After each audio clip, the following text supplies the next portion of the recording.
किसी जमाने में बावड़िया पानी का सबसे बड़ा स्रोत हुआ करती थी। बावड़िया कभी लबालब रहकर हजारों लोगों की प्यास बुझाती थी, मगर बदलते दौर में आज बावड़िया खुद बूंद बूंद पानी को तरस रही है। आज बावड़िया उपेक्षा और अनदेखी के चलते बदहाल और जर्जर होकर जमींदोज होने की कगार पर पहुंच गई है।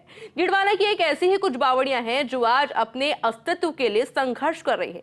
देखिए हमारी खास रिपोर्ट। राजस्थान जैसे तपते रेगिस्तान में बावड़ियों की बेहद खास अहमियत हुआ करती थी।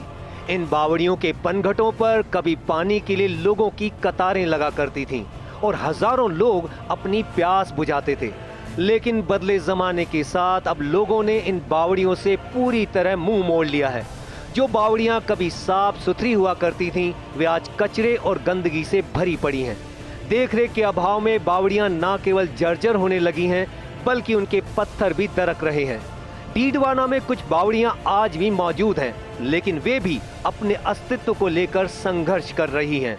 राजस्थान की संस्कृति में हमने कई गीत सुने, जिनमें एक खास गीत ये भी है कि कुंड जी खुदाया कुआ बावड़ी, कुंड जी खुदाया तालाब। और आप देखेंगे कि डीडवाना में भी कई ऐसे बड़े तालाब है जिनकी डेटिंग के हिसाब से देखा जाए तो 7 लाख वर्ष पुराने तालाब भी है। और डीडवाना में वर्षों से प्यास बुझाई जाने वाली कई बावड़ियां भी है जो आज अपने अस्तित्व की को लेकर संघर्षशील है। आप देखेंगे कि डीडवाना के नजदीक पुष्कर हाईवे पर एक बावड़ी है जो वर्षों पहले किसी दानदाता ने बनाई होगी या किसी बामासा ने बनाई होगी।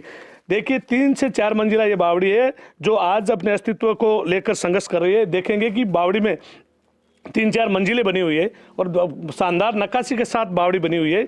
लेकिन आज ये बावड़ी है जिसकी कोई लोगों को कोई कमी नहीं लग रही, क्योंकि आज घर घर नल से पानी पहुंच रहा है, तो कहीं ना कहीं इसकी जो दरकार है लोगों में कम होती गई है। और यही वजह है कि आज ये अपने संघर्ष को लेकर अपने वजूद को बचाने के लिए कोशिश कर रही है। लेकिन देखेंगे कि इसके जो पिलर है वो टूट कर गिरने के कगार पर आ गए, तो दीवारें हैं उनसे पत्थर खिसकने लगे और जगह जगह झाड़ियाँ उगाई है। और आप देखिए कितनी शानदार नक्काशी वाली बावड़ी थी, लेकिन आज इसे बचाने वाला कोई नहीं है, क्योंकि जो हमारे जो धरोहर को बचाने वाले कई संस्थाएं हैं, कई संगठन है, कई सरकारें हैं, लेकिन काम भी करते हैं, लेकिन बावड़ियों को बचाने के लिए कोई काम नहीं कर रहा है। डीडवाना से पुष्कर हाईवे पर निम्बी कला गांव से पहले सड़क किनारे एक प्राचीन बावड़ी मौजूद है। इस बावड़ी का निर्माण किसने कराया, इसकी पुख्ता जानकारी नहीं है, लेकिन ग्रामीण बताते हैं कि यह बावड़ी लगभग 300 साल पुरानी है।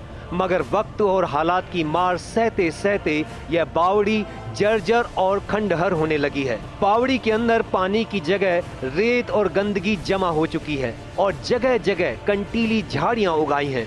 ग्रामीण बताते हैं कि पुराने जमाने में जब डीडवाना सहित गांव में पानी की भारी कमी थी, तब पर्वतसर जाने वाले मार्ग पर इस बावड़ी का निर्माण करवाया गया था। उस समय यह बावड़ी यहाँ के लोगों के साथ ही यात्रियों की प्यास बुझाती थी। बालिया रोड पर स्थित दरगाह में लगभग 500 वर्ष पुरानी बावड़ी आज भी मौजूद है। मानव सभ्यता से लेकर आज तक हमेशा मानव जो है लगातार पेयजल के लिए बार बार संघर्ष करता रहा है और इस संघर्ष की एक लंबी कहानी भी है। पहले जहां नहरों के नज़दीक में, जहां तालाबों के नज़दीक में आकर मानव सभ्यता बसती थी और उसके बाद लगातार जो सभ्यता बढ़ती गई तो पानी को लेकर अलग अलग तरह के विकास हुए। और आप इस विकास की कड़ी में आप देखेंगे कि पहले कुएं और बावड़ियाँ हुआ करती थी। आप मेरे पीछे देखेंगे एक बावड़ी है जो कभी डीडवाना शहर के लोगों के लिए पेयजल का एक बड़ा स्रोत हुआ करती थी। और लेकिन आज का जो ज़माना है, जिसमें बड़ी बात यह है कि जब लोगों के घर घर पानी पहुंच गया तो कहीं ना कहीं जो इनकी दरकार है वो कम हो गई। और आप देखेंगे कि जो इसकी अब है, इसके कोई सार संभाल नहीं है और सार संभाल नहीं होने की वजह से जगह जगह से ये टूट चुकी है। और अब इसमें जगह जगह कचरा भी है, प्लास्टिक पड़ी है और इसकी साफ सफाई करने वाला भी कोई नहीं है, क्योंकि पानी लोगों के घरों तक पहुंच रहा है। इसके चारों ओर झाड़ियाँ उगाई है, इनकी साफ संभाल करने वाला कोई नहीं है। और सबसे बड़ी बात है कि जब से ये सभ्यता में थोड़ा बदलाव आया है, तो कहीं ना कहीं ये जो मानव ने जो सभ्यता में ये कुएँ और बावड़ियों का जो जिक्र आता है, तो कहीं ना कहीं हम इसको पीछे छोड़ते आए हैं और आगे जाकर यही हमारे लिए कहीं ना कहीं नुकसान का सौदा साबित होने वाला है, क्योंकि जब पेयजल को लेकर ये स्रोत है इनके दुर्दशा का शिकार हो गए और इनमें जो जमा होने वाला जो पानी था वो कहीं ना कहीं व्यर्थ जा रहा है। इस बावड़ी का निर्माण किसने कराया यह स्पष्ट नहीं है, लेकिन अब वक्त और हालात की मार सहते सहते यह बावड़ी भी अपने अस्तित्व की लड़ाई लड़ रही है। वहीं सिंघी बास में मालियान सूर्य मंदिर के सामने स्थित गली में भी एक बेहद प्राचीन बावड़ी मौजूद है, जानकार बताते हैं कि 16वीं सदी में इस बावड़ी का निर्माण किया गया था। बड़े बड़े पत्थरों से निर्मित यह बावड़ी काफी गहरी है। इस बावड़ी ने सदियों तक यहाँ के लोगों की प्यास बुझाई है, लेकिन उपेक्षा के बाद वक्त के थपेड़े सहते सहते अब यह बावड़ी बदहाल हो चुकी है। डीडवाना से नरपत जोया की रिपोर्ट।